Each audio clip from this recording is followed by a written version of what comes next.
যে আল্লাহ আমাদেরকে অনুষ্ঠানে নিয়ে আসলেন, কি সুন্দর করে সাজিয়েছেন দেখতে পাচ্ছেন না? নিজেদের বাড়ি ঘরও এরা এত সুন্দর করে সাজায় না। নবীজি জানিয়েছেন 3টা জায়গায় যদি কেউ টাকা পয়সা খরচ করে কিয়ামতে আল্লাহর সামনে দাঁড়িয়ে জবাব দেওয়া লাগবে না। তার ভেতরে 1 নম্বরে যারা কোরআন প্রচারে টাকা পয়সা ব্যয় করে। এদের সুযোগ পেলেই অন্তত 5টা টাকা হলেও যেখানে কোরআনের প্রচার হবে, কোরআনের শিক্ষা হবে, সময় থাকতে দিয়ে দেবেন। কারণ চোখ বন্ধ হলে ওইটা আর দেওয়ার মতো কেউ থাকবে না। এই কথা বলেন না কেন? যারাই আমরা আছি প্রত্যেকে নিজের হায়াতের জীবনে কোরআনের সাথে সম্পৃক্ত এমন কিছু কাজ করা দরকার। আহলুল কোরআনি হুম আহলুল্লাহি ওয়া খাসসাতু। যারা কোরআনওয়ালা মানুষ এরা আল্লাহওয়ালা মানুষ, আর এরা আল্লাহর পরিবারভুক্ত এবং খাস ব্যক্তি আল্লাহর কাছে। এই 15.5 বছরে প্রধানমন্ত্রীর কাছে কিছু কিছু খাস ব্যক্তি ছিল না? প্রধানমন্ত্রী, আমি এই 3 বারের প্রধানমন্ত্রী হয়েছে এই জন্য বলি নাই, উনি এর আগেও একবার ছিলেন, তখন নির্বাচনের মাধ্যমে হয়েছিলেন। কিন্তু এই 3 বারে আর নির্বাচনের মাধ্যমে হয়নি। কথা বলে না কেন? সিলেকশন হয়েছে না ইলেকশন? সিলেকশন যেটা হয় এটা ভোট চোর বলে না? এই জন্য এই 3 বারের জন্য আমরা ওনার প্রধানমন্ত্রী বলি না, আর বলবো না। আর আমরা জানি এই 3 বারে, বিশেষ করে 8 সাল থেকে 24 সাল পর্যন্ত যারা নির্বাচন করেছেন, যেহেতু এটা নির্বাচন হয়নি, এটা চুরি হয়েছে, এই জন্য সাবেক এমপিও আপনি লিখতে পারবেন না। এখানে যিনি ছিলেন মারা গেছে, কয়বারের এমপি উনি? ওনারে বলা যায় উনি সাবেক এমপি, এটা বলা যাবে। কারণ এই 3 বারের বাইরে যারা, তারা এমপি, এটা বলা যায়। কিন্তু এই 3 বারে এরা চোর, সাবেক চোর বলা যাবে। কারণ চোর আবার 2 প্রকার, একটা হচ্ছে সিসকে চোর আর একটা জাজেল চোর।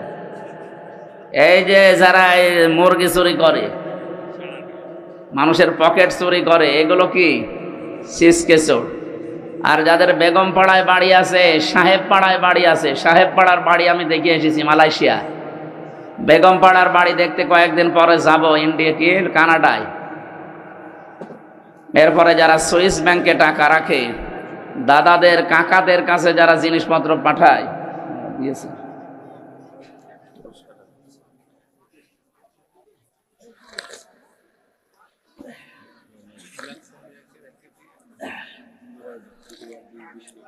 ঠিক আছে, আপনি কাউকে দিয়ে দেন। এখানে দাঁড়িয়ে কি কিছু দেখছেন? বসেন বসেন বসেন। আরে যে চলে যাচ্ছে, কি সমস্যা কি? আর কিছু লাগবে না, আবার কে চা খাবে? বসেন, আমার আর লাগবে না অন্তত, ইনশাল্লাহ। সুতরাং আমরা যেটা বোঝাতে যাচ্ছি, ক্লাস আকারে আপনি যেন ছাত্রের মতো জবাব দেন। 1 2 ছেলে মেয়েরা জবাব দেয় দেখেছেন? বুঝলেও দেয়, না বুঝলেও করে ওঠে, এইভাবে করে ওঠে। আমি আমার ওই ছোট মেয়েটা কেবল পেলেতে পড়ে, ওরা এই ক্লাসে দিতে গিয়েছিলাম, বাইরে দাঁড়িয়ে আছি, ওই শিক্ষিকা কি যেন বোঝাচ্ছে দেখলাম। ও তো কি বোঝে না বোঝে আন্দাজ করে উঠে। এইরকমই দরকার, বুঝুক না বুঝুক অন্তত যেন করে উঠবেন নাকি? তাহলে এই সমস্ত চোরগুলো যারা, এদেরকে এমপি বললে এমপি শব্দের অবমাননা হয়। কারণ আপনি তো এমপি না, আপনি এটা সাবেক এমপি লেখেন কোন কারণে? আপনি এদেশের ঘোড়াকেও যদি জিজ্ঞাসা করেন যে 15.5 বছরে কি নির্বাচন হয়েছে, ঘোড়াও হাসবে, কি বলে একটা কথা বলবে। অথচ 8-10 দিন আমরা লক্ষ্য করছি, যারা 2 বোন একসাথে পালিয়েছে, ওনারা কিন্তু বিভিন্ন মোড়লদের কাছে এখন ধর্ণা দিচ্ছে যে আমরা নির্বাচিত ছিলাম, আমাদেরকে উৎখাত করা হয়েছে। এটা ডাহা মিথ্যা কথা। একটা হাসি মানুষ এরকম মিথ্যা কথা বলতে পারে? তো সারা জীবনই মিথ্যা বলছে, হাসি কি আর বাজি কি। তারপরও আমরা যারা হাসি আছি আমাদের গায়ে লাগে, তো এই কারণে কষ্ট লাগে। মানুষ ওনারে পাঁজি বলে ডাকে, শেষে এটা আমাদের অসে পড়ে। এই যে হাসি, এই যে এটা হাসি, হাসি না? এই জন্য আমরা চাই যেন হাসি যারা, এটা মিথ্যা কথা বলেন না। তাম দুনিয়া আপনার কথা মানুষ জানে। আপনি নিজেই ফোন করেন এক একজনের কাছে, নিজেই রেকর্ড করেন, নিজেই এডিটিং করেন, নিজেই ফাঁস করে দিন মানুষের ভেতরে আন্দাজে ভয় ঢোকাতে। ফেসবুকের কোনো কথা বিশ্বাস করবেন না। বাংলাদেশের ঝিনাইদহ জেলার শৈলকুপায় মনে হয় স্যারের বাড়ি, সাজ্জাদ হোসেন, এই যে ডিএমপি কমিশনার হয়েছে। কালকে যেখানে ছিলাম এই যে পাশে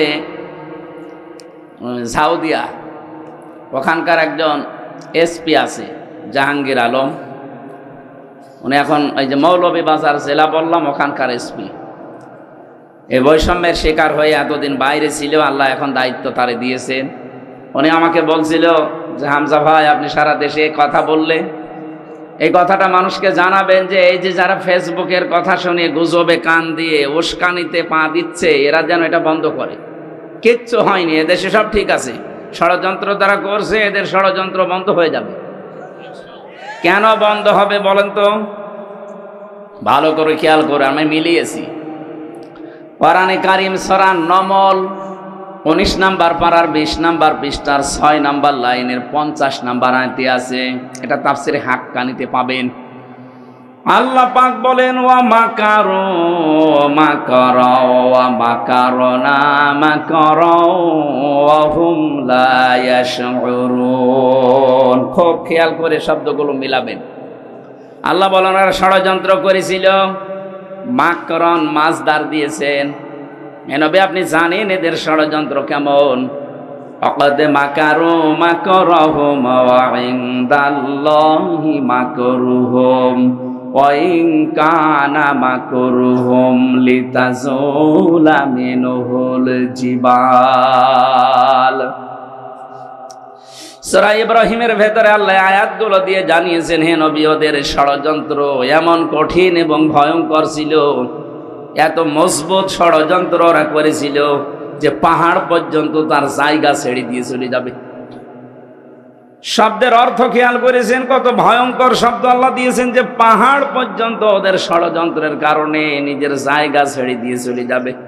অথচ পাহাড় বুঝি না আমরা। আল্লাহ পাক বলেন, ওয়া ইলালে জিবালি কাইফা নুসিবাত। আপনি পাহাড়ের দিকে একটু তাকান না কেন? এ পাহাড়কে আমি জমিনের ভেতরে ব্রেক করে গেঁথে দিয়েছি, পেরেক স্বরূপ। এটা গজাল পেরেক। এই যে এই কাঠের উপরে ব্রেক মারা আছে, এই যে ব্রেক দেখা যাচ্ছে, এই ব্রেকের মাথাটুকু শুধু দেখা যায়। ভেতরে যা আছে এ উপরের এই মাথার চাইতে কি কম না বেশি? বেশি মানে 20 ভাগ বেশি। ভেতরে কাঠের ভেতরে যদি 20 ভাগ প্রবেশ করে, উপরে হয়তো 1 ভাগ একটু একটু সামনে যে ভেসে আছে মাত্র 1 ভাগ, 19 ভাগ নিচে গেড়ে গেড়ে গেছে।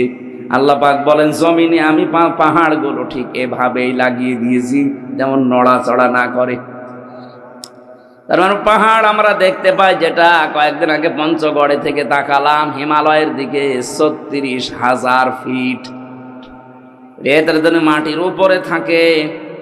সৌদি আরবে এমন এমন পাহাড় যেখানে নবীজি লুকিয়েছিলেন, ওটা 3.5 ঘন্টা সময় লেগেছিল আমার এই 16 সালে। তখন আর একটু শক্তি ছিল।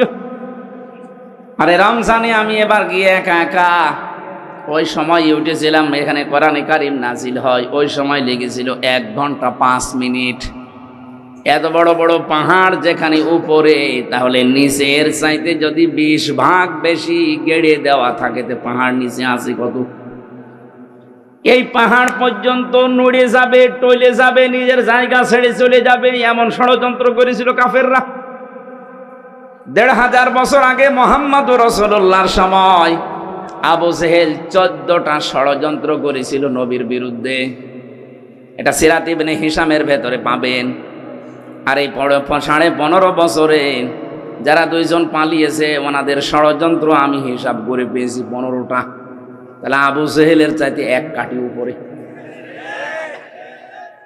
ফেরাউনের জীবনী পড়েছিলাম, ওই সময় সে 6 জন জাদুকরকে হত্যা করেছিল। কেউ লিখেছে 7 জন। 7 জন জাদুকর হযরত মুসা আলাইহিস সালামের প্রতি ঈমান আনার কারণে তাদেরকে সে হত্যা করেছিল। হত্যা বলতে তার প্রথমে 1 হাত কেটেছে, 1 পা কেটে দিয়েছে। কথা বলতেছেন?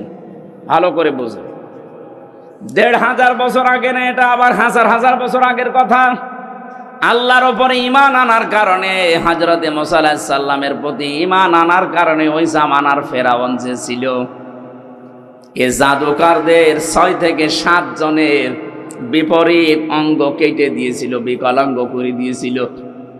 অথচ আমরা দেখলাম এই 24 সালের 5 আগস্টের আগ পর্যন্ত যারা দায়িত্বে ছিল ওরা 7 জন না, প্রায় 2780 জন মানুষের হাত, পা, চোখ, অন্ডকোষ কেটে ফেলা লেগেছে।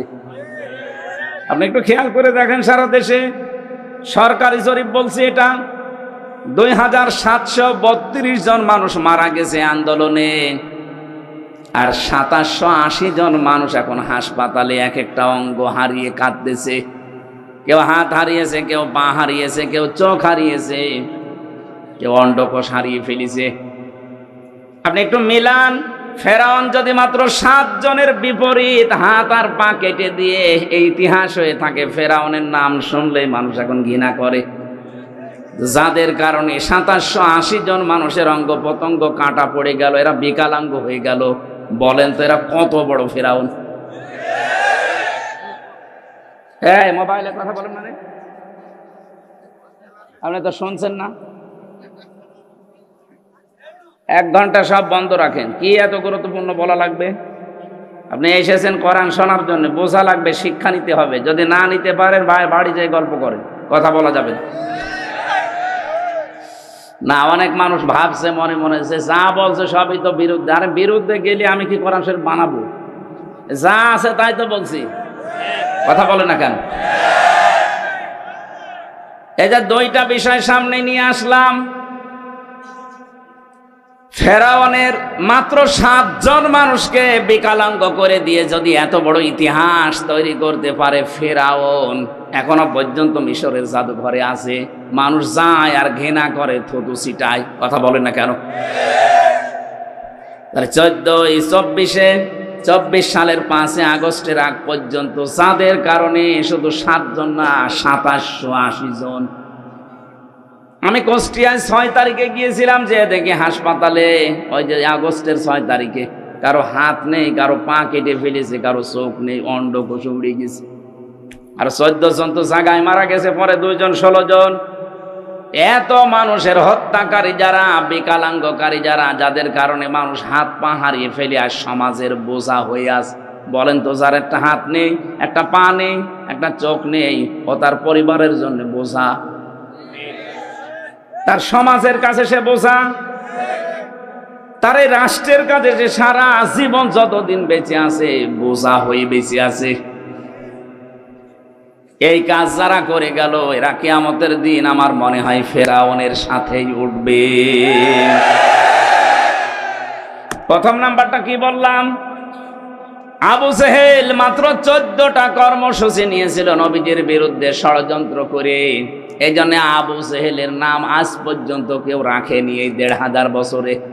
আমি কত ইতিহাস পড়ে দেখেছি, কেউ ছেলের নাম আবু জেহেল না। হ্যাঁ, জাহাল হক আছে একজন, আবু জেহেল নেই। এত বছর পার হওয়ার পরও যদি এই 14টা ষড়যন্ত্রে ওর নাম কেউ না রাখে, আপনি এই 15.5 বছরে 15টা ষড়যন্ত্র এই দেশের বিরুদ্ধে, মানবতার বিরুদ্ধে, ইসলামের বিরুদ্ধে করেছেন। আজকে আমি একটা শুরু করছি, সেটা হচ্ছে সমকামিতা। এই ষড়যন্ত্র করে জাতিকে আজ ধ্বংস করার একটা পায়তারা এটা। আল্লাহ পাক ওই কথাটা এখানে লূত নবীর জীবনী থেকে নিয়ে এসে আমাদেরকে শোনাচ্ছেন। ভালো করে শোনো। অমাকারু মাকারন ওয়া মাকারনা মাকারন, শব্দ কিন্তু এক, কিন্তু অর্থ 2টা। আল্লাহ বলেন কাফেররা ষড়যন্ত্র করেছিল আর আমি আল্লাহ করেছিলাম কৌশল, অথচ শব্দ একই। বলে কাফেরদের বেলায় যেটা ষড়যন্ত্র, আল্লাহর বেলায় সেটা কৌশল। এই পৃথিবীতে বাংলাদেশে ইসলাম কায়েমের জন্য আমরা যা করি এটা হচ্ছে জিহাদ, আর ওরা যা করে ওইটার নাম সন্ত্রাস। সুতরাং ইসলামী আন্দোলন বলেন, একামতে দিনের দায়িত্বে যারা আছে, অ্যাক্টিভ ভাবে ইখলাসের সাথে যারা কাজ করছে, এ দেশে ইসলাম কায়েম আমরা করতে চাই, সে তারা যা পদ্ধতি অবলম্বন করবে ওইটার নাম আরবি জিহাদ। আর এটা উল্টিয়ে নষ্ট করার জন্য ওরা যেটা করবে ওইটার নাম সন্ত্রাস। এবার আসেন, আল্লাহ পাক বলেন মাকারনা মাকরন, আমি আল্লাহ নিজে কিন্তু কৌশল করলাম। এখানে ফাইল কর্তা কে? আরো জোরে বলেন। আল্লাহ বলেন আমি নিজে তাদের বিরুদ্ধে কৌশল করলাম। অহুমলা এশরুন, তারা টেরও পায়নি। এরপরে আল্লাহ জবাব দিয়েছেন নবীজিকে, ফানজুর কাইফা কানা আকিবাতু মাকরিহিম। হে নবী, একটু নজর করে দেখেন না কেন, ষড়যন্ত্র যারাই করেছিল তাদের অবস্থা আমি কি করেছি। আন্না দাম্মারনাহুম ওয়া কওমাহুম আজমাইন। এই আন্না এর ফাইল সরাসরি আল্লাহ, দাম্মারনা এটাও জমা মুতাকাল্লিমের পরে হোম দিয়েছেন। আল্লাহ পাক বলেন আমি নিজে তাদের শিকড় কেটে দিয়েছি এবং তাদের জাতিকে আমি আল্লাহ নিজে ধ্বংস করেছি। কিভাবে ধ্বংস করলাম তার প্রমাণের পরের আয়াতে একটা আছে, এদিকে তাকান। ফাতিলকা বুয়ুতুহুম খাবিয়াতাম বিমা যালামু। আমি এবার আলেমদেরকে বলছি, আরবি গ্রামার অনুযায়ী ফা ব্যবহার করা হয় 19টা অর্থে। এখানে তিলকার আগে আল্লাহ ফা দিয়েছেন। মনে হচ্ছে আল্লাহ পাক নিজের কুদরতি আঙ্গুল দিয়ে নবীজিকে বলছেন, নবী এই সেই ঘর। বাইতুন না দিয়ে বুয়ুত বহু বচন দিয়েছেন, আবার হোম দিয়েছেন। হে নবী এই সেই ঘর, এই ঘরগুলো একটু তাকাবেন আপনি। খাবিয়াতাম বিমা যালামু, এদের জুলুমের কারণে এদের ঘর বাড়ি ব্যবসা প্রতিষ্ঠান অফিস আদালত দেখেন আমি কি করেছি। খাবিয়াতান মানে জনশূন্য, ওজার গৃহ, সার শূন্য। এদের ঘরের দিকে আপনি তাকান তো কি অবস্থা। বাংলাদেশের দিকে এবার আয়াতটা মিলান। 2024 সালের আগস্টের 5 তারিখের বিকাল 5টা বাজতে বাজতে এদেশের যত জালেমদের ঘর ছিল, অফিস ছিল, দেখেন সবগুলো আল্লাহ ওজার গৃহ বানিয়ে দিয়েছে। এর বাস্তব প্রমাণ আমার কুষ্টিয়ার হানিফের বাড়ি, কামারুলের বাড়ি, ঝিনাইদহেতেও আছে। আপনি একটু খেয়াল করে দেখেন, যারা জুলুম করেছে একজনকে তো টাঙিয়ে ন্যাংটা করে পিটিয়েছে। এটা জালেমদের জুলুমের পরিণতি। বিআন্নাহুম যুলিমু, কারণ তারা জুলুম করেছে। খাবিয়াতাম বিমা যালামু, তাদের এই জুলুমের কারণে আল্লাহ এই শাস্তিটা তাদের দিয়েছেন। ইন্না ফি যালিকা লাআয়াতাল লিকাওমিন ইয়ালামুন, অবশ্যই এর ভেতরে শিক্ষা আছে। লামে তাকিদ দিয়েছেন, লাআয়াতান, এর ভেতরে নিদর্শন আছে, শিক্ষা আছে তাদের জন্য। লিকাওমিন ইয়ালামুন, যারা জ্ঞানী সেই সম্প্রদায়ের জন্য। সুতরাং বাংলাদেশে আমরা এখন 18 কোটি মানুষ, যারা আমাদের জন্য শিক্ষা কি? এরা যদি জুলুম 15.5 বছর করার পরে একেবারে সার শূন্য হয়ে যায়, জনশূন্য হয়ে যায়, তাদের বাড়ি ঘর পর্যন্ত উজাড় গৃহ। আপনি তাকান, এখন তাদের বাড়ি ঘর এখন জাতীয় টয়লেট হয়ে গেছে। মানুষ মনে আছে 4-5 জন 7 জন একসাথে দলবদ্ধ হয়ে প্রসাব করছে। তাহলে আগামীতে কেউ যদি এই চেয়ারে বসে, তারাও যদি এভাবে জুলুম আরম্ভ করে, তাদের বাড়ি ঘর আল্লাহ এভাবে সার শূন্য, জনশূন্য, ওজাড় গৃহ বানিয়ে দেবে। বুঝেছেন কারা কারা? হাত তোলেন তো। আলহামদুলিল্লাহ, কাজ হচ্ছে। আর বোঝেননি কারা? হাত তোলেন তো। ওই যে একজন, ওটার মাথা তার কাটা আছে। হ্যাঁ, ওটাকে অনেক মামু নাকি? আপনার সে একজন ছিল না, সে মোটা মতো কি আরাফাত নাকি? কই সে কই? ওরা মনে হয় আরাফাত হবে না। আমি যেটা বোঝাতে চাইলাম এতক্ষণ, এই যে 5-7 মিনিট আমি আন্দাজে কথা বলছি না, এটা কোরআন দিয়ে দলিল দিলাম। এটা হাজার হাজার বছর আগে লূত নবীর কাহিনী আল্লাহ শুনিয়েছেন এইভাবে। যদি কেউ এরকম আগামী 5 বছর করে চেয়ার পেয়ে, তাদের বাড়ি ঘরও কিন্তু এই হানিফ সাহেবের মতো হবে ইনশাআল্লাহ। এই জন্যে সমকেড়াবেন, সাবধান। আমার ভাইরা, যে কথা তোলার জন্য পর্যন্ত এসেছিলাম, কোরআনে কারীম যারা শুনতে এসেছি, এই পৃথিবীর শ্রেষ্ঠ নিয়ামতের ভেতরে এইটা একটা। আল্লাহ পাক বলেন, আমার পক্ষ থেকে যত নিয়ামত আমি দিয়েছি সব চাইতে বড় নিয়ামতের নাম তিনটা। এক নম্বরে কোরআনে কারীম, কুল বিফাদলিল্লাহি ওয়া বিরহমাতিহি ফাবিযালিকা ফালিয়াফরাহু হুয়া খায়রুম মিম্মা ইয়াজমাউন।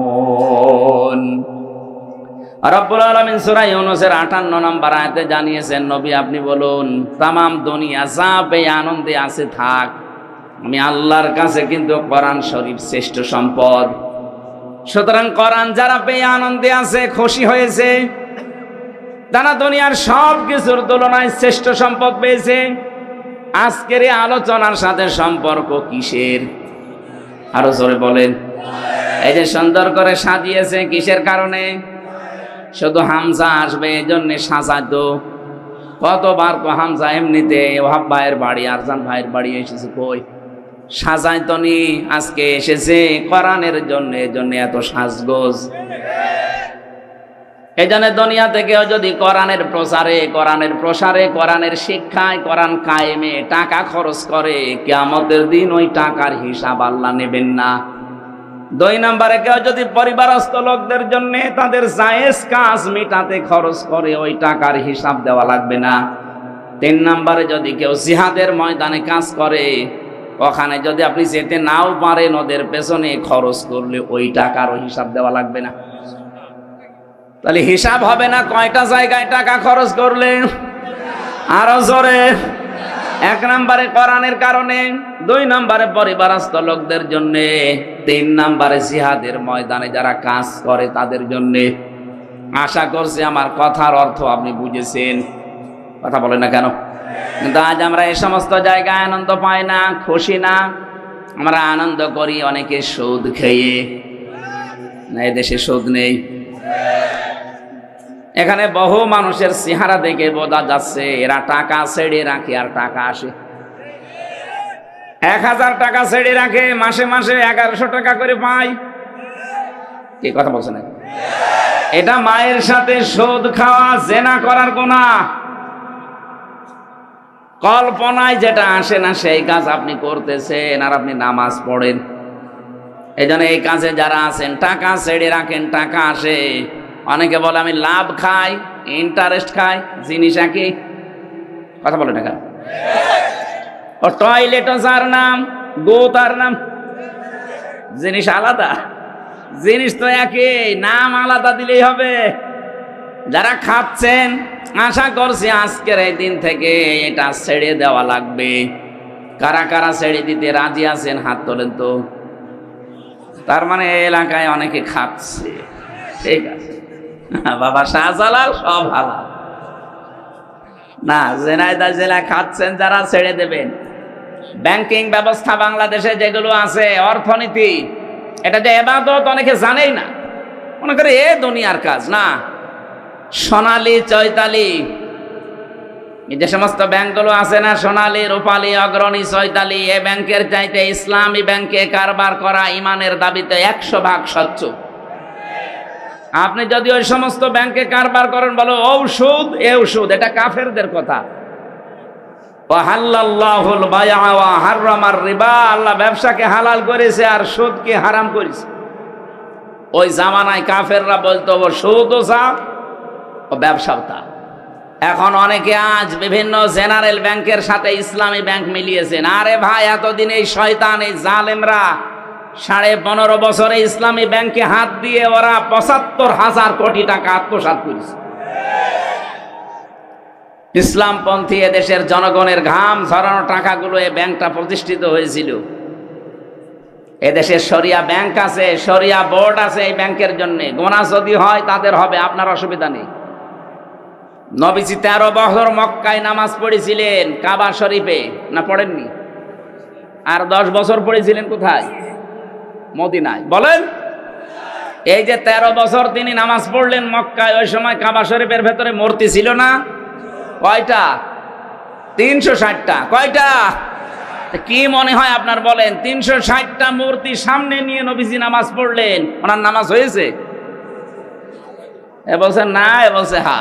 কি বলেন, আপনার কি মনে হয় ওনার নামাজ হয়েছে না হয়নি? কেন হয়ে গেল নামাজ? কারণ উনি অপারগ ছিলেন। এই 13 বছরে একটা মূর্তিও সরানোর ক্ষমতা ওনার, বলেন বলেন। যখন ক্ষমতা পেয়েছেন মদিনার প্রেসিডেন্ট হয়ে, একটা মূর্তি ছিল আর? সবগুলো দিয়ে আলীকে দিয়ে ভাঙিয়েছেন, নিজে ভেঙে ভেঙে ফেলে দিয়েছেন। যে যতদিন পর্যন্ত দেশে যাকাত ভিত্তিক অর্থনীতি কায়েম না হবে, ততদিন আপনি ইসলামী ব্যাংকে নির্দ্বিধায় কাজ করেন, কোনো গোনা নেই, গোনা হলে ওদের হবে। শরীয়তের কিছু নিয়ম নীতি, ইসলামিক অর্থনীতির যেগুলো মেইনি অন্তত চলছে, তারা চেষ্টা চালাচ্ছে। 100% সম্ভব না, কারণ যতদিন রাষ্ট্রে যাকাত কায়েম না হবে রাষ্ট্রীয়ভাবে, ততদিন এদেশে যদি ফেরেশতাও ব্যাংক চালায়, তারও সুদ খাওয়া লাগবে। এই জন্য যতদিন কায়েম না হয়, নবীজি যেমন রাষ্ট্রপতি যতদিন না হয়েছেন, ততদিন মূর্তি সামনে নিয়েই, বলেন না কেন, মূর্তি সামনে নিয়েই আমরা যতদিন ইসলাম কায়েম করতে না পারি, ততদিন পর্যন্ত কাজ কারবার করলে ইসলামী ব্যাংকে করবে। এদের মোশারাকার সিস্টেম আছে, মোদারাবা আছে, মোরাবাহা আছে, বায়ে সালাম আছে, বায়ে মুআজ্জাল আছে, বায়ে ইস্তেসনা আছে, বায়ে ওয়াহেদা আছে, অনেকগুলো নিয়ম নীতি আছে, আবার প্রকার ভেদ আছে। নবীজি নিজে মোদারাবা করেছিলেন খাদিজাতুল কুবরার সাথে। খাদিজা টাকা দিয়েছে, নবীজি শ্রম দিয়েছে। কথা বলছেন না? জিজ্ঞাসা করেন যারা আলেম আছে, খাদিজা অর্থ দিয়েছিলেন, নবীজি শ্রম দিয়েছিলেন। ব্যবসা করেন উনি, এটার নামই তো মোদারাবা। ইসলামী ব্যাংক এইটা করে। যদি গোনা হয় এরপরও ওনাদের হবে, আপনার চিন্তা নেই। এরপরও যারা সুদ খাচ্ছে, আপনি বললেন যে আমি ছেড়ে দেব, কয়েকদিন পরে কিন্তু আমি আবার আসতেছি। এই যে ঝেনাইদা কি দারুস সালাম নাকি মাদ্রাসা, ওটা হয় আপনাদের, ওটার নাম কি, রিয়াজুল জান্নায় আসবো সামনে মাসে। এটা ডিসেম্বর জানুয়ারির হয়তো 13 তারিখ মনে হয়। ওই জায়গায় কথা বলবো ইনশাল্লাহ, ওই দিন অর্থনীতির ওপরে। আজকে আমার সাবজেক্টটা আলাদা। আমার আজকের বিষয় হচ্ছে গোনাহের কারণে আল্লাহ শাস্তি নাজিল করেন। কি কি ধরনের শাস্তি আসে কোন গোনায়, আমরা ওগুলো জানার পরে ছেড়ে দেবো ইনশাল্লাহ। কি থাকবেন না? তাহলে যারা সুদ খেয়ে আনন্দ করছেন, এরা মায়ের সাথে জেনা করছেন। আর বড় গোনা কি? আল্লাহ রাসূলের সাথে যুদ্ধ করা। এইটা করে অনেকে আনন্দে আছে।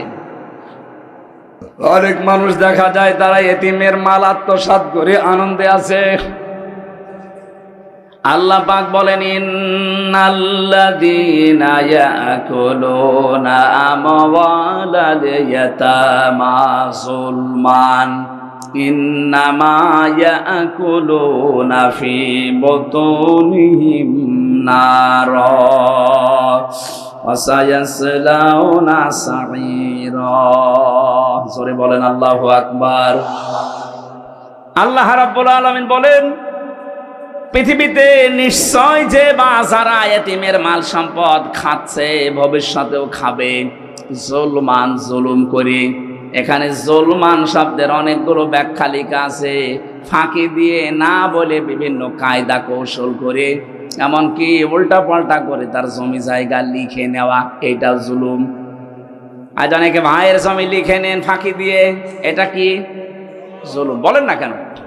সে হয়তো আপনার কাছে অসহায়, আপনি বড় ভাই, সে ছোট ভাই, আপনি লেখাপড়া জানেন, যোগ্যতা আছে, সে হয়তো মূর্খ মানুষ, জানে না, বিশ্বাস করে এমন কায়দা করে টিপসই নিয়ে তাকে আপনি ফকির করে দিলেন। এরপরে যে সম্পদের মালিক হলেন, টাকা পয়সা, জমি জায়গা, এখান থেকে যে ফসল আসে, টাকা পয়সা কামাই হয়, এইটা যারা খায়, ইন্নামা ইয়াকুলুনা ফি বুতুনিহিম নারা, ওরা যেন পেটের ভেতরে জাহান্নামের আগুন ঢোকাচ্ছে। বলেন নাউজুবিল্লাহ। বাংলাদেশে হিসাব করলে মানুষ পাওয়া যাবে না, যাবে না? বলেন, বাংলাদেশ লাগবে না? এখানেও আছে না নেই? কারা কারা এতিমের মাল, এভাবে ভাইয়ের মাল, বোনের মাল, নিজের মেয়ের মালও পর্যন্ত আত্মসাৎ করছেন? যারা শরীক ফাঁকি দেন মানুষের, দুইটা গোনা হবে আপনার। এক নম্বরে আপনার চেহারার উজ্জ্বলতা আল্লাহ নষ্ট করে দিবে। দেখবেন এলাকায় যারা শরীক ফাঁকি দিয়েছে, ওদের চেহারার ভেতরে আল্লাহ নূর তুলে নিয়েছে। এখানেও আছে, আমি চেহারা দেখলেই বলতে পারবো শরীক ফাঁকি দিয়েছে। আপনি দাঁড় করান লাইন দিয়ে, দেখলেই বোঝা যাবে যে হ্যাঁ ও মেরে খায়। কথা বলছেন। দ্বিতীয়টা কঠিন, মরণের সময় আপনার ঈমান নসিব হবে না, আপনি বেঈমান হয়ে মারা যাবেন। আপনি ভাগকে, বোনকে, অন্যকে ফাঁকি দিয়ে বিশাল সম্পদের পাহাড় তৈরি করে গেলেন, কি হবে আপনার এই সম্পদ? বাস্তবতা কি বলে বলেন? আপনি 200 বিঘা জমির মালিক, এদিকে থাকান, 500 বিঘা জমি আপনি তৈরি করে গেলেন, 100 বছর পরে তো আপনার থাকবেন না, নাকি? বলেন বলেন, বিবেক দিয়ে ভাবেন। 200 বছর পরে আপনি আবার দুনিয়ায় আসলেন, 100 বছর পরে মরে গেলেন, 200 বছর পরে আসলেন, মাত্র 300 বছরের ব্যবধানে যদি এই 500 বিঘা জমি আপনার ছেলের ছেলের ছেলে, যারা 3 পুরুষের পরে, এরা ব্যবহার করবে কি? আপনি যদি এসে বলেন যে এগুলো আমি কিনেছিলাম, এ বাড়ি আমার, দাঁত মুখ খুলে ফেলবে। ইয়ার কি মারো কে তুমি? তোমার যদি থাকার জায়গা না থাকে, শৈলকুপা বাজার মসজিদের বারান্দায় রাত থেকে ফটো, এখানে আর জায়গা নেই। এটাকে হাসির খোরাকি দিলাম? চিন্তায় তো মাথা নত হয়ে যাওয়ার কথা, যে কি শুনছি, কার জন্য আমি করলাম। আর যারা ঘুষ খায়, কি করছেন আপনি ঘুষ খেয়ে? বিশাল বিশাল ফ্ল্যাটের মালিক হবেন, জমি জায়গা টাকা পয়সার আপনি সম্পদের পাহাড় তৈরি করে রাখলেন। আপনি মাত্র 200 বছর পরে ফিরে আসেন, এই ফ্ল্যাটে জীবনও আপনাকে আর উঠতে দেবে না।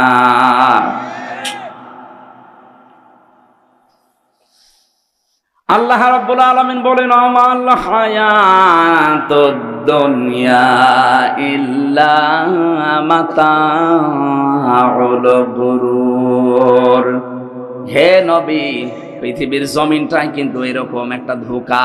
এটা কি? আমি আমার বাবার সাথে ভালো ব্যবহার করি আমার আখিরাত ভালো হওয়ার জন্যে। কথা বলেন না কেন?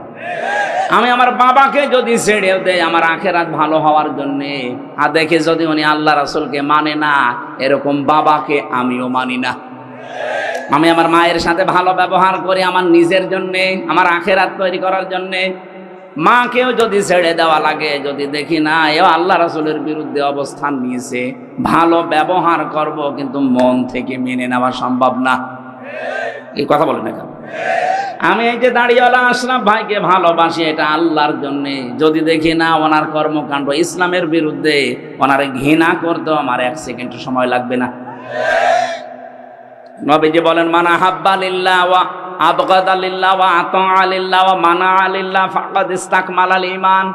কাউকে যদি ভালোবাসো আল্লাহর জন্য বাসবা, কিছু বেশি বেশি পাওয়ার জন্য তাকে দান করবা না, যে এই লোকটাকে কিছু যদি দেই পরবর্তীতে এর চাইতে বড় জিনিস পাওয়া যাবে, এরকম ধান্দা নেই অনেকের। কথা বলেন না কেন? এই ধান্দায় বেশি পাওয়ার নিয়েতে কাউকে কিছু দিবা না। কিছু দিলে কার জন্যে? আরো জোরে। কাউকে যদি নিষেধ করো যে দেব না, তাও আল্লাহর জন্যে। কারো ওপর যদি রাগ করো, তাও আল্লাহর জন্যে। কাউকে যদি ভালোবাসো, তাও আল্লাহর জন্যে। 4টা কাজ আছে হাদিসে। নবীজি বলেন, যারা দুনিয়ায় 4টা করতে পারবে, ফাকাদ ইসতাকমালাল ঈমান, সে যেন তার ঈমানকে পরিপূর্ণ করে নিল। জোরে বলেন সুবহানাল্লাহ। আল্লাহ পাক বলেন, কিয়ামতের ময়দানে যখন এই মানুষটাই উঠবে আমার সামনে, যে 500 বিঘা জমি বানিয়েছে, 10টা ফ্ল্যাট বানিয়েছে, এই লোকটা কি বলবে জানেন?